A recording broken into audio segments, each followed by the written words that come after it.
Hello दोस्तों, स्वागत है आप सभी का एसएससी एमटीएस की लाइव टेस्ट क्लास के अंतर्गत। हम लोगों की 1000 प्रश्नों की सीरीज चल रही है। इसके अंतर्गत आप एसएससी के किसी भी एग्ज़ाम की तैयारी करते हो तो आपका यहां पे स्वागत है। आपके 20 से 25 नंबर कहीं भी जाने वाले नहीं है, क्योंकि जो 10 से 20 वर्षों से लगातार क्वेश्चन आ रहे हैं उसी क्वेश्चनों को, इम्पोर्टेंट क्वेश्चनों को हम लोग डिस्कस करते उठा के लाते हैं। तो आप सभी का स्वागत है, वीडियो को अंत तक जरूर देखिएगा। अंग्रेजों ने भारत में अंग्रेजी को शिक्षा का माध्यम कब बनाया था? तो 1813, 1833 या फिर 1835। वो नंबर 4 पे 1844। तो ए बी सी इसमें से कौन सा सही जवाब है? तो हम देखते हैं 1835 ईस्वी सही जवाब है। अंग्रेजों ने भारत में अंग्रेजी को शिक्षा का माध्यम 1835 ईस्वी में बनाया था। भारत में अंग्रेजों को शिक्षा का माध्यम बनाने में लॉर्ड मैकाले का महत्वपूर्ण योगदान था। आप लॉर्ड मैकाले को याद रखिए और 1835 याद रखिएगा। चलिए देखते हैं अगला प्रश्न क्या कहता है, जो कि एसएससी CHSL 2010 के अंतर्गत आया था और आगे आने वाले एग्जाम से भी संभावना है। सिखों का अंतिम गुरु निम्न में से कौन था? तो सिखों का आखिरी गुरु, अंतिम गुरु कौन था? तो इसका ए ऑप्शन है गुरु अर्जुन देव, बी पे दे रखा है गुरु तेग बहादुर ने, और सी पे गुरु गोविंद सिंह, और डी पे गुरु अंगद देव। तो इसका कौन सा सही जवाब है? तो इसका सी ऑप्शन सही निकल के आ जाने वाला है। सी ऑप्शन क्या कहता है? गुरु गोविंद सिंह। सिखों के 10वें एवं अंतिम गुरु गोविंद सिंह थे। उनको गुरुपद 1675 ईस्वी में प्राप्त हुआ, जिस पर ये अपनी मृत्यु 1708 ईस्वी तक बने रहे थे। तो आशा है ये क्वेश्चन भी आपको समझ में आ गया होगा। चलिए देखते हैं अगला प्रश्न क्या कहता है। अगला प्रश्न कहता है, अंग्रेज शासक चार्ल्स द्वितीय को किसकी राजकुमारी से विवाह करने के लिए बम्बई दहेज में दिया गया था? तो अंग्रेज चार्ल्स द्वितीय था। ठीक है, क्वेश्चन कहता अंग्रेज चार्ल्स द्वितीय को किस देश की रहने वाली राजकुमारी से विवाह करने के लिए बम्बई दहेज में दी गई थी? तो वो राजकुमारी कहाँ की थी ये आपको बताना है। नंबर 1 हॉलैंड, ठीक है। बी ऑप्शन दे रखा है डेनमार्क, फ्रांस या फिर पुर्तगाल। तो इसका सही जवाब डी ऑप्शन निकल के आ जाता है। पुर्तगाल की राजकुमारी थी कैथरीन, उसकी शादी चार्ल्स द्वितीय के साथ हुई थी। आइए देखते हैं। समय था 1661 ईस्वी में इंग्लैंड के साम्राज्य चार्ल्स द्वितीय का विवाह पुर्तगाल की राजकुमारी कैथरीन से होने के कारण बम्बई दहेज के रूप में 10 पाउंड के बदले वार्षिक प्राप्त हुआ। ठीक है, तो अर्थात हम कह सकते हैं बम्बई को दहेज में दे दिया गया था कुछ रुपए, धन दौलत और पाउंड्स के ऊपर। तो ये क्वेश्चन एसएससी CGL 2012 के अंतर्गत आया हुआ था। तो आगे आने वाले एग्जाम्स के लिए आप तैयार रहिए, इसी प्रकार के प्रश्न को पूछे जाने की संभावना है। चलिए देखते हैं अगला क्वेश्चन क्या कहता है। अलेक्जेंडर अर्थात कहें तो सिकंदर और पोरस ने लड़ाई लड़ी थी। तो ये एसएससी FCI 2012 के अंतर्गत आया हुआ था। तो सिकंदर और पोरस के बीच कहाँ पे लड़ाई लड़ी गई थी बताना है। झेलम, ठीक है, हाइडेस्पिज, झेलम, पानीपत, इनमें से कोई नहीं। तो आपको विस्तार से आइए जानते हैं। यूनानी स्रोतों के अनुसार पोरस के साथ सिकंदर का प्रसिद्ध युद्ध हाइडेस्पिज नदी के किनारे हुआ था। इस युद्ध में पोरस की हार हुई, परंतु सिकंदर ने पोरस की बहादुरी से प्रभावित होकर उसके राज्य को वापस कर उसे मित्रता कर ली। झेलम नदी को ही यूनानी भाषा में हाइडेस्पिज कहा जाता है। इस प्रकार ए और बी ऑप्शन दोनों सही हैं। तो जो भाई साहब आपने पूरा डिटेल देखा है, हाइडेस्पिज नदी और झेलम नदी, इनमें से ए और बी दोनों ऑप्शन सही होने के कारण इसमें से ऑप्शन कोई नहीं बनता है। ठीक है, या फिर इसमें ऑप्शन होता है ए और बी दोनों सही। आइए देखते हैं अगला क्वेश्चन क्या कहता है। अगला प्रश्न कहता है, जो कि एसएससी CPO 2006 के अंतर्गत आया हुआ था। कहता है, बौद्ध धर्म ने समाज को 2 वर्गों में अपने साथ जोड़कर एक महत्वपूर्ण प्रभाव छोड़ा। ये वर्ग थे, कौन से वर्ग थे जिन्हें बौद्ध धर्म ने समाज के 2 वर्गों के रूप में छोड़ा? तो स्त्रियां और शूद्र। आइए देखते हैं पूरी जानकारी। बौद्ध धर्म ने स्त्रियों और शूद्रों के लिए अपने द्वार खोलकर समाज पर गहरा प्रभाव जमाया। ब्राह्मण धर्म ने स्त्रियों और शूद्रों को एक ही दर्जे में रखा और उनके लिए ना यज्ञोपवीत संस्कार का विधान किया और ना वेदाध्ययन का। बौद्ध धर्म ग्रहण करने पर उन्हें इस अधिकारहीनता से मुक्ति मिल गई। ठीक है, अर्थात स्त्रियां यज्ञ नहीं कर सकती थी और शूद्र और स्त्रियों की दशा जो थी समान थी। तो जब से बौद्ध धर्म आया तो इनको भी समानता मिलने लगी। क्या मिलने लगी? समानता मिलने लगी। यही इस बौद्ध धर्म के अंतर्गत अच्छाई थी। आइए देखते हैं अगला प्रश्न क्या कहता है। अगला प्रश्न कहता है एसएससी स्टेनोग्राफर ग्रेड डी 2017 के अंतर्गत आया हुआ था। तो भाई साहब आगे आने वाली परीक्षाओं में आप अपनी पेटी को कस लीजिएगा। सिंधु घाटी सभ्यता के निम्नलिखित स्थानों में से कौन सा स्थान सिंधु नदी के किनारे पर स्थित है? तो कौन सा है सिंधु नदी के किनारे? ठीक है, तो इसमें से ए ऑप्शन है लोथल, मोहनजोदड़ो, कालीबंगा, हड़प्पा। तो मोहनजोदड़ो इसका सही जवाब है। ठीक है, बी ऑप्शन सही जवाब है। मोहनजोदड़ो के ध्वंसावशेष पाकिस्तान के सिंध प्रांत के लरकाना जिले में सिंधु नदी के दाहिने तट पर स्थित है। यहाँ लगभग प्रत्येक घर में कुएं एवं स्नानागार होते हैं और पानी के लिए नालियों की व्यवस्था थी। अनेक घरों में शौचालय भी बने हुए थे। तो मोहनजोदड़ो इस क्वेश्चन का बिल्कुल सही जवाब है। चलिए देखते हैं अगला प्रश्न क्या कहता है और किस प्रकार से इम्पोर्टेंट है। तो आ जाते हैं अगले क्वेश्चन की ओर। मार्को पोलो के लिए विख्यात है। तो मार्को पोलो के लिए कौन सी चीज़ विख्यात है? ठीक है, ये ऑप्शन ग्रीनलैंड की खोज करने के लिए मार्को पोलो। ठीक है, अगला है चीन भारत एशिया की यात्रा करने के लिए। अगला है गुड होप केप का चक्कर लगाने के लिए।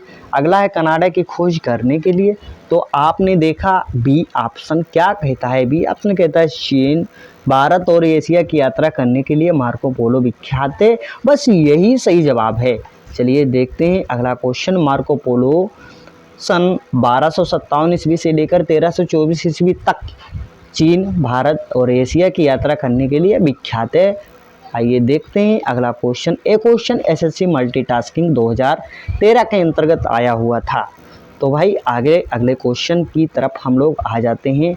अगला क्वेश्चन क्या कहता है? परिसंघ बनाने का विचार सर्वप्रथम किसने प्रस्तावित किया था? तो परिसंघ बनाने का विचार किसने प्रस्तावित किया था? नंबर 1 पे क्या कहता है? नंबर 1 पे कहता है भारतीय परिषद अधिनियम 1892। बी ऑप्शन कहता है मार्ले मिंटो सुधार। अगला मॉन्टेग्यू चेम्सफोर्ड या फिर इनमें से कोई नहीं। तो हम लोग क्या जानते हैं इस क्वेश्चन के अंतर्गत? परिसंघ बनाने का विचार प्रस्तावित किसने किया, कब किया था? ठीक है, इस क्वेश्चन को जानने से पहले हम कुछ डिटेल भी देखने वाले हैं, क्योंकि क्वेश्चनों को पढ़ाना ही हमारा लक्ष्य नहीं बल्कि समझाना भी है। परिसंघ ठीक है बनाने का विचार सर्वप्रथम भारतीय शासन अधिनियम 1935 ईस्वी में आया था। अखिल भारतीय संघ 11 ब्रिटिश प्रांतों 6 चीफ कमिश्नर के क्षेत्रों एवं देशी रियासतों से मिलकर बनना था। ब्रिटिश प्रांतों के लिए संघ में शामिल होना अनिवार्य था, परंतु देशी रियासतों को उनकी इच्छा पर निर्भर था। देशी रियासतों ने संघ में शामिल होना स्वीकार नहीं किया था, अतः अधिनियम द्वारा प्रस्तावित भारतीय संघ योजना क्रियान्वित नहीं हो सका। तो आप लोग अपनी इच्छा के अनुसार कौन सा ऑप्शन सही है वही लगा सकते हैं। ठीक है, आइए चलिए देखते हैं अगला क्वेश्चन कौन सा और क्या कहता है। अंग्रेजों ने भारत में रेलवे किस उद्देश्य से शुरू की थी? एक क्वेश्चन एसएससी टैक्स असिस्टेंट 2009 के अंतर्गत आया हुआ था। तो अंग्रेजों ने भारत में रेलवे का उद्देश्य क्या था, क्यों बनाई थी भारत में रेलवे? तो देखते हैं ये ऑप्शन क्या कहता है। भारत में भारी उद्योगों को आगे बढ़ाने के लिए। बी ऑप्शन कहता है ब्रिटिश वाणिज्य और प्रशासनिक नियंत्रण की सुविधा के लिए। और सी ऑप्शन कहता है दुर्भिक्ष की स्थिति में खाद्यान्न पहुंचाने के लिए। और डी ऑप्शन कहता है ताकि भारतीय देश में मुक्त रूप से घूम सकें। अरे फ्री घूमने के लिए रेलवे बनाई। आइए देखते हैं इसका सही जवाब क्या कहता है। इसका राइट आंसर बी ऑप्शन है। ब्रिटिश वाणिज्य और प्रशासन के नियंत्रण की सुविधा के लिए। कोई भी बनाता है बंदा अपनी सुविधा के लिए ही बनाता है। अंग्रेजों ने भारत में रेलवे को ब्रिटिश वाणिज्य और प्रशासन के नियंत्रण की सुविधा के लिए शुरू की थी। आगे देखते हैं अगला क्वेश्चन क्या कहता है। अगला क्वेश्चन एसएससी सीपीओ 2012 के अंतर्गत आया हुआ था। तो आने वाले एग्जाम्स में भी आप तैयार रहिए इसी प्रकार के प्रश्नों के लिए। नाना साहेब का दूसरा नाम क्या था ये बताना है। तो ए ऑप्शन रामचंद्र या फिर धोतुपंत या तात्या टोपे या कुंवर सिंह। तो नाना साहब का नाम बताना है। तो ऑप्शन बी के अंतर्गत है। बी ऑप्शन सही जवाब है, धोतुपंत नाना साहब। पेशवा बाजीराव द्वितीय के दत्तक पुत्र नाना साहिब का दूसरा नाम धोतुपंत था। इन्होंने कानपुर में 5 जून 1857 ईस्वी में हुए विद्रोह का नेतृत्व किया था, जिसमें सहायता तात्या टोपे ने करी थी। तो आई होप ये क्वेश्चन भी समझ में आ गया होगा। चलिए देखते हैं आगे अगला क्वेश्चन। बायोगैस बनाने के लिए मुख्यतः प्रयुक्त द्रव्य कौन सा है। तो बायोगैस बनाने के लिए कौन सा द्रव्य उपयुक्त होता है। नंबर ए क्या कहता है। नंबर ए कहता है बायोगैस बनाने के लिए पशुओं का अपशिष्ट बोले तो पशुओं का गोबर। और बी ऑप्शन शस्य अवशेष।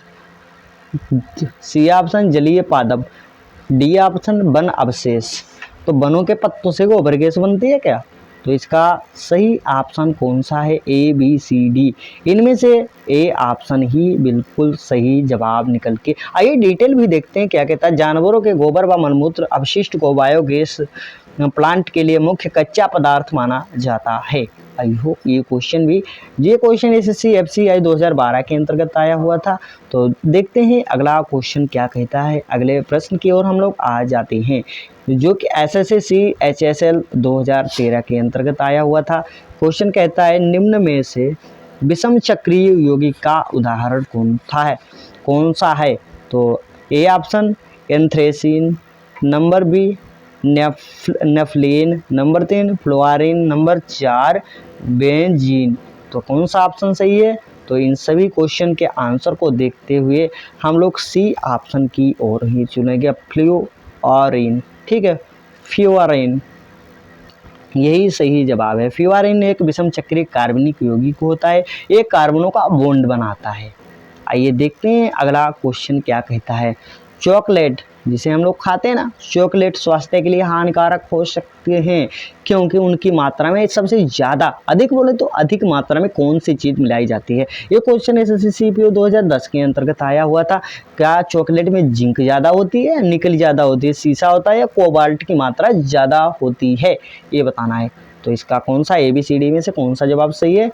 तो इन सभी आंसर्स को देखते हुए ए ऑप्शन नहीं बल्कि सीसा, सी ऑप्शन सही जवाब है, सीसा। ये देखते हैं डिटेल। चॉकलेट स्वास्थ्य के लिए हानिकारक हो सकते हैं क्योंकि उनमें कैडमियम और लेड की मात्रा अधिक होती है। किसकी, कैडमियम और लेड बोले तो सीसा की मात्रा अधिक होती है, इसीलिए यह स्वास्थ्य के लिए हानिकारक हो सकती है। आइए देखते हैं अगला क्वेश्चन, जो कि एसएससी टैक्स असिस्टेंट 2017 के अंतर्गत आया हुआ था। क्या कहता है। एलपीजी का सिलेंडर हमारे घरों में रसोई गैस के लिए यूज होता है, रसोई खाना बनाने के लिए। एलपीजी सिलेंडर में दाब के अंतर्गत द्रव्य के रूप में मुख्यतः गैसों के किस मिश्रण को भरा जाता है। तो एलपीजी गैस सिलेंडर में दाब कौन सा क्या भरा जाता है। ये ऑप्शन मीथेन और ईथेन, नंबर बी ईथेन और हेक्सेन, नंबर 3 प्रोपेन और ब्यूटेन, नंबर डी हेक्सेन और ऑक्टेन। ऑक्टेन तो भैया पेट्रोल में मिलाया जाता है ताकि नोकिंग कम करे। और इसका सी ऑप्शन क्या कहता है। सी ऑप्शन कहता है प्रोपेन और ब्यूटेन। तो गैस सिलेंडर में किसकी मात्रा भरी जाती है, प्रोपेन और ब्यूटेन, जो सी ऑप्शन सही जवाब है। एलपीजी प्रोपेन तथा ब्यूटेन का मिश्रण होता है, लेकिन इसका मुख्य अवयव ब्यूटेन तथा आइसो ब्यूटेन है। प्राकृतिक गैस में मुख्यतः मीथेन और एथेन गैसें होती हैं, जो कि अपेक्षाकृत हल्की गैसें होती हैं। आइए देखते हैं अगला क्वेश्चन क्या कहता है और किस लिए जरूरी है। पायस एक कोलाइड है। पायस एक कोलाइड होता है, किस चीज का होता है, क्या होता है। एसएससी सिलेक्शन ऑफ 2007 के अंतर्गत आया हुआ था। तो गैस द्रव्य में गैस का कोलाइड होता है। पायस की बात कर रहे हैं, द्रव में द्रव का, गैस में द्रव का, ठोस में गैस का, तो इसका बी ऑप्शन सही है। बी ऑप्शन सही निकल कर, द्रव में द्रव का मिश्रण होता है ना, कोलाइड, पायस, कोलाइड। पायस एक द्रव में द्रव का कोलाइडी निकाय है, जैसे दूध, पायसीकृत तेल इत्यादि। आइए देखते हैं अगला क्वेश्चन, जो कि एसएससी सीपीओ 2017 के अंतर्गत आया हुआ था। निम्नलिखित में से किसने जंतु विज्ञान का जनक माना जाता है? तो किसे मतलब ऐसा कौन सा बंदा है जिसे जंतु विज्ञान का जनक कहा जाता है? नंबर 1 डार्विन, अरस्तो, हैकेल, एडवर्ड जेनर। तो इनमें से कौन सा ऑप्शन सही है? जंतु विज्ञान का जनक अरस्तु को जंतु विज्ञान का जनक कहा जाता है। यूँ बोले तो बी ऑप्शन सही जवाब है। जीव विज्ञान विज्ञान की भाषा का, जिसके अंतर्गत जीवधारियों, जंतु एवं वनस्पतियों का अध्ययन किया जाता है। जीव विज्ञान शब्द का प्रयोग सर्वप्रथम लेमार्क एवं ट्रेवियर्स नामक वैज्ञानिकों ने किया था। अरस्तु को जीव विज्ञान का जनक कहा जाता है। थियोपेस्टर को वनस्पति विज्ञान का पिता कहा जाता है। आई होप ये क्वेश्चन भी आपको समझ में आ गया होगा। चलिए देखते हैं अगला क्वेश्चन क्या कहता है। योग्यता की उत्तरजीविता की संकल्पना सर्वप्रथम किसने की थी? सबसे पहले कौन था ऐसा बंदा जिसने योग्यता की उत्तरजीविता की संकल्पना की थी? तो ए ऑप्शन ओपेरिन ने की थी, डार्विन ने, स्पेंसर ने, हैकेल ने। तो ABCD में से कौन सा जवाब सही है? योग्यता की उत्तरजीविता की इकाई या कहें योग्यता की उत्तरजीविता, इसके बारे में आपको बताना है। ABCD में से कौन सा जवाब सही? तो इसका कौन सा ABCD में से जवाब आपको बताना है कौन सा सही है? तो इसका सी ऑप्शन कहता है स्पेंसर ने, जो कि सी ऑप्शन के अंतर्गत दे रखा है, यही आप लोग लगाएंगे, क्योंकि योग्यता के उत्तरजीविता टर्म स्पेंसर ने दिया था। सर्वप्रथम डार्विन ने योग्यता के उत्तरजीविता को प्राकृतिक वर्ण का समानार्थी मानते हुए संकल्पना का समर्थन किया था। आई होप ये क्वेश्चन भी समझ में आ गया होगा। चलिए देखते हैं अगला क्वेश्चन क्या कहता है। अगले क्वेश्चन की ओर हम लोग आ जाते हैं। प्रथम एंटीबायोटिक, ठीक है, प्रथम एंटीबायोटिक को खोज किसने की थी? तो प्रथम एंटीबायोटिक की खोज W फ्लेमिंग, C बॉक्समैन ने, A फ्लेमिंग ने, लुई पाश्चर ने। तो इसमें से कौन सा जवाब है? प्रथम एंटीबायोटिक की खोज के बारे में बताना है। तो किसने की थी प्रथम एंटीबायोटिक की खोज? तो इनमें से ABCD में से आपको बताना है कौन सा जवाब सही है। तो अलेक्जेंडर फ्लेमिंग को याद करिए एंटीबायोटिक के लिए। आइए देखते हैं। प्रथम एंटीबायोटिक पेनिसिलिन की खोज सर्वप्रथम 1929 में मेजर अलेक्जेंडर आर फ्लेमिंग द्वारा किया गया था, जिसे इन्होंने पेनिसिलिन नोटेटम नामक कवक से प्राप्त किया था। तपेदिक के इलाज के लिए पैरा अमीनो सैलिसिलिक एसिड का प्रयोग किया जाता है। पेनिसिलिन का उपयोग कवक फफूंद द्वारा उत्पन्न रोगों के इलाज के लिए किया जाता है। BCG एक प्रतियाशमकीय टीका है, इसको भी अलेक्जेंडर ने ही बनाया था। आइए देखते हैं इसका कौन सा जवाब सही है। निम्नलिखित में से कौन सा प्रक्रम वायु में कार्बन डाइऑक्साइड की मात्रा को नहीं बढ़ाता? तो जो ऑप्शन दे रखे हैं, SSC मैट्रिक स्तरीय परीक्षा 2008 के अंतर्गत एक प्रश्न आया था। क्या कहता है? निम्नलिखित बोले तो नीचे दिए गए, ठीक है, कौन सा प्रक्रम वायु में कार्बन डाइऑक्साइड CO2 की मात्रा को इंक्रीज नहीं करता, बढ़ाता नहीं है?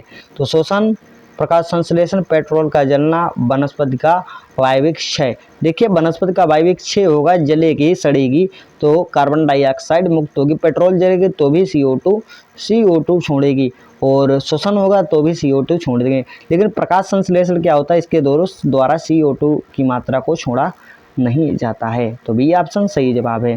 प्रकाश संश्लेषण की क्रिया में पौधे वायुमंडल में कार्बन डाइऑक्साइड तथा मृदा से जल लेकर अपने भोजन का निर्माण क्लोरोफिल वर्णक एवं सूर्य के प्रकाश की उपस्थिति में करते हैं। आई होप ये क्वेश्चन भी भाई साहब समझ में आ गया होगा। चलिए देखते हैं अगला क्वेश्चन क्या कहता है। अगला क्वेश्चन कहता है मछली का एयर ब्लैडर बायोआशय किस रूप में कार्य करता है? तो मछली का एयर ब्लैडर किस रूप में कार्य करता है? सहायक श्वसन अंग, द्रव स्थितिक, सहायक श्वसन अंग और द्रव स्थितिक दोनों अंग, मुख्य श्वसन अंग। तो इसमें से ABCD इसमें से कौन सा जवाब सही है वो आपको बताना है। तो ABCD में से कौन सा जवाब सही है? तो C ऑप्शन की ओर हम लोग एक बार देखते हैं क्या कहता है। सहायक श्वसन अंग और द्रविक अंग दोनों, यही क्या सही है? मछली का एयर ब्लैडर सहायक श्वसन अंग और द्रव स्थितिक दोनों अंगों के रूप में कार्य करता है। तो C ऑप्शन कहें तो सही जवाब है। श्वसन क्या है? ऑक्सीकरण है, अपचयन है, जल अपघटन है या अपचयी प्रक्रिया है? तो ए बी सी डी में से कौन सा जवाब सही है? तो डी ऑप्शन सही निकल के आ जाता है, श्वसन अपचयी प्रक्रिया है। ठीक है, श्वसन क्रिया अपचयी प्रक्रिया द्वारा होती है। कोशिकाओं में ऊर्जा उत्पादन के लिए ऑक्सीकरण निम्नीकरण या विघटन से संबंधित, अर्थात अपचयी क्रियाओं को सम्मिलित रूप से कोशिकीय श्वसन भी कहते हैं। यह दो प्रकार का होता है, ऑक्सी श्वसन एवं ऑक्सी श्वसन, अनाक्सी श्वसन एवं ऑक्सी श्वसन। आइए देखते हैं अगला क्वेश्चन क्या कहता है, जो एक एसएससी स्टेनोग्राफर 2010 के अंतर्गत आया हुआ था। तो अगले क्वेश्चन की ओर हम लोग देखते हैं, मानव शरीर की सबसे बड़ी मिश्रित ग्रंथि कौन सी है? थायरॉइड या कृत अग्नाशय प्लीहा? तो सी ऑप्शन इसका सही जवाब है, अग्नाशय। अग्नाशय सही जवाब है। देखते हैं, मानव शरीर की सबसे बड़ी मिश्रित ग्रंथि अग्नाशय, यह उदर गुहा में आमाशय के पीछे स्थित लगभग 15 मीटर लंबी गुलाबी रंग की मिश्रित ग्रंथि होती है। मनुष्य के अग्नाशय में अंतःस्रावी कोशिकाएं होती हैं, जिसे लैंगरहैंस की द्वीपिकाएँ कहते हैं। इसमें 4 प्रकार की कोशिकाएं होती हैं जो कि विशिष्ट हार्मोन्स दावित करती हैं, जिसका क्रम आप नीचे देख सकते हैं। ठीक है, चलिए देखते हैं अगला क्वेश्चन क्या कहता है। अगले क्वेश्चन की ओर आ जाते हैं। सबसे पहले, हृदय काम करता है, हृदय किस प्रकार से काम करता है? ऊतकों को ऑक्सीजन पहुंचाने का काम करता है। नंबर 2 पे कहता है ऊतकों को कार्बन डाइऑक्साइड ले जाना। नंबर 3 पे कहता है अवशिष्ट द्रव्यों का उत्सर्जन करता है। और नंबर 4 पे कहता है रुधिर को शरीर के विभिन्न अंगों में पंप करता है। तो यही डी ऑप्शन सही जवाब है। आइए देखते हैं अगला क्वेश्चन। अगला क्वेश्चन तो है नहीं, आज के लिए बस इतना ही। अभी तक आपने हमारे चैनल पर नए हैं और सब्सक्राइब नहीं किया है तो भाई ऐसा मत करिए, भाई के चैनल को लाइक से सब्सक्राइब जरूर करें। आपका खुश नहीं जाता है, हमें एक मोटिवेशन के साथ एक नई ऊर्जा मिलती है। धन्यवाद, मिलते हैं कल इसी तरीके के बेहतरीन प्रश्नों के साथ। तब तक के लिए बाय, टेक केयर एंड